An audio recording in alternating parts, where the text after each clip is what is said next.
Bonjour à tous, c'est Mao et aujourd'hui je vais vous parler de notre projet de vulgarisation politique en vue des élections présidentielles de l'année prochaine.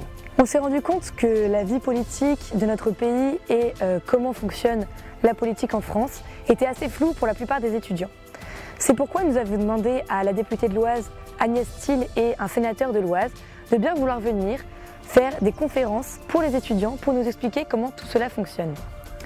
Forcément, ça ne sera pas un débat d'idées sur les valeurs politiques de la députée et du sénateur, mais plutôt une discussion entre les élèves et nos intervenants pour comprendre comment la politique fonctionne en France.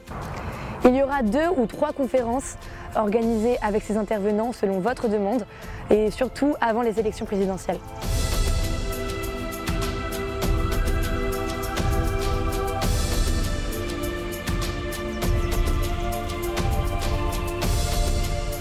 Bonjour à tous, le trombinoscope, vous le connaissez tous? Cette bible lafanienne que chaque étudiant attend chaque année. Notre projet, avec Action, développer un trombinoscope multiformat. C'est-à-dire que nous allons continuer à imprimer les trombinoscopes papier, mais nous allons aussi proposer la version en ligne. Mais pourquoi cette version? Pour des raisons de développement durable, bien sûr. En effet, chaque année, plus d'une centaine de trombinoscopes restent au bureau de l'AGE. Cette version est une grande base de données regroupant tous les contacts de tous les étudiants, des commissions, associations et bureaux de promotion. Tu pourras toi-même, chaque année, modifier tes informations personnelles grâce à tes codes de connexion. Cette version sera disponible sur le site de l'AGE.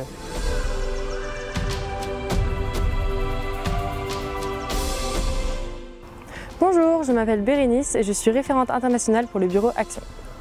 Nous avons conscience du fait que les étudiants internationaux et en admission parallèle peinent parfois à s'intégrer sur le campus. Ainsi, nous souhaitons organiser une semaine d'intégration adaptée en début d'année, en parallèle de la semaine d'intégration des BISU. Nous mettons un point d'honneur à ne pas modifier cette dernière. Nous avons conscience des enjeux que nous devons prendre en compte, notamment la différence d'âge et de culture entre les premières années et les étudiants internationaux. C'est pourquoi nous ne voulons pas intégrer les étudiants internationaux via la semaine d'intégration des BISU, mais en faire une parallèle, ou du moins ne pas les intégrer à toutes les activités. Ils pourraient par exemple être intégrés à l'apéro des régions, mais pas à la balade champêtre. Nous travaillons en collaboration avec l'administration et notamment avec Jérôme Collin, ayant intégré le groupe de travail relatif à cette intégration. Ainsi, nous souhaitons permettre à ces étudiants internationaux et para d'être mieux intégrés sur le campus et de façon générale de permettre une meilleure cohésion entre tous les étudiants de l'école. Nous travaillons aussi en collaboration avec le bureau d'intégration et la Com Inter qui ont déjà été sollicités pour ce projet.